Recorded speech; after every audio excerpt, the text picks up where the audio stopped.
देख रहे हैं न्यूज 7 हिंदी, राष्ट्र प्रथम।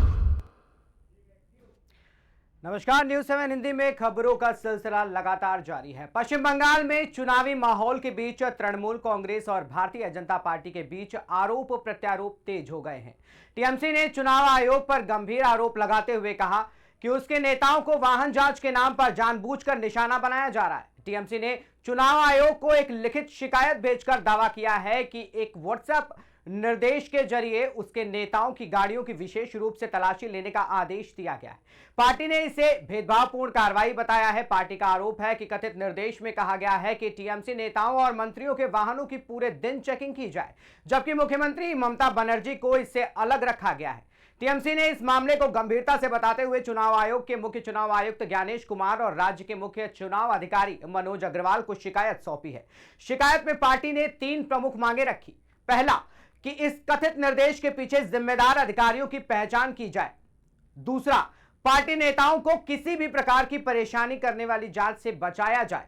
और तीसरा, जिन अधिकारियों पर आरोप हैं उन्हें चुनावी ड्यूटी से हटाया जाए।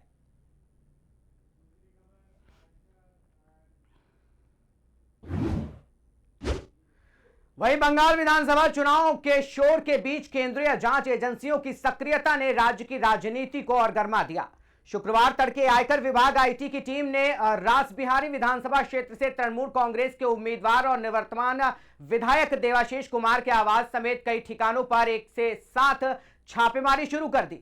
जानकारी के अनुसार दक्षिण कोलकाता के मनोहर पुकुर रोड स्थित देवाशीष कुमार के आवास पर सुबह सुबह आयकर अधिकारी केंद्रीय सुरक्षा बलों के साथ पहुंचे।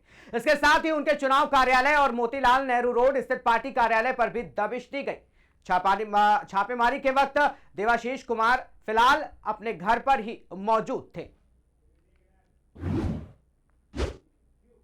वहीं तृणमूल कांग्रेस ने आरोप लगाया है कि भाजपा उम्मीदवार खुलेआम चुनाव आचार संहिता का उल्लंघन करते हुए मतदाताओं को नगद पैसे और विभिन्न योजनाओं के नाम पर कार्ड बांट रहे हैं।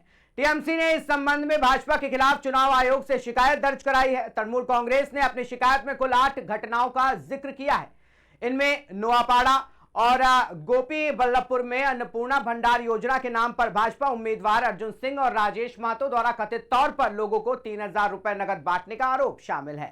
इसके अलावा भाटपाड़ा में अर्जुन के बेटे पर भी आरोप कहीं ना कहीं देखने को मिले हैं। पवन सिंह पर प्रचार के आरोप है। गीता के साथ पैसे बांटने का आरोप है। वहीं पांडेश्वर में भाजपा उम्मीदवार जितेंद्र तिवारी पर क्लबों को 25,000 रुपए तक का अनुदान देने का भी आरोप लगा है। तृणमूल का यह भी दावा है कि भाजपा नेता मातृ शक्ति भरोसा और युवा शक्ति भरोसा जैसे कार्ड चुनाव से पहले ही बांट रहे हैं, जो उनके घोषणा पत्र के वादों का हिस्सा हैं। चुनाव से पहले इन योजनाओं को लागू करने की कोशिश को तृणमूल ने आचार संहिता का सीधा उल्लंघन बताया। साथ ही साथ भाजपा ने इन आरोपों को सिरे से खारिज कर दिया है। फिलहाल अगर बात करी जाए भाजपा की, तो पांडेश्वर के उम्मीदवार जितेंद्र तिवारी ने पलटवार करते हुए कहा कि भाजपा को वोट देने के लिए पैसे बांटने की जरूरत नहीं है। यह संस्कृति तृणमूल के नेताओं ने ही शुरू की है।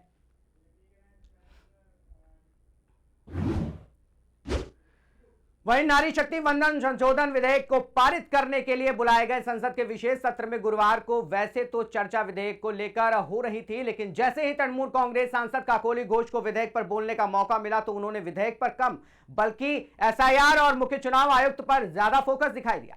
इस दौरान उन्होंने अपनी बात को भी बांग्ला भाषा में ही रखा। उनके इस अंदाज से यह साफ दिख रहा था कि वो बंगाल में अगले हफ्ते होने वाले विधानसभा चुनाव को देखते हुए अपनी बात रख रही हैं। उन्होंने चुनाव आयोग पर मतदाताओं के नाम काटने और अधिकारियों के मनमानी तबादले का मुद्दा उठाया। वहीं वह नारी शक्ति वंदन विधेयक का तो समर्थन करते हुए दिखी, लेकिन इसे परिसीमन से जोड़ने पर आपत्ति जताई। उन्होंने कहा कि इसके जरिए सरकार विधेयक को लटकाना व परिसीमन के एजेंडे को बनाना चाहती है, जो लोकतंत्र के लिए खतरनाक हो सकता है। उन्होंने विधेयक के समय व तरीके पर सवाल खड़े किए और उसे राजनीतिक लाभ लेने वाला बताया। गौरतलब है कि बंगाल में 23 और 29 अप्रैल को चुनाव होने हैं।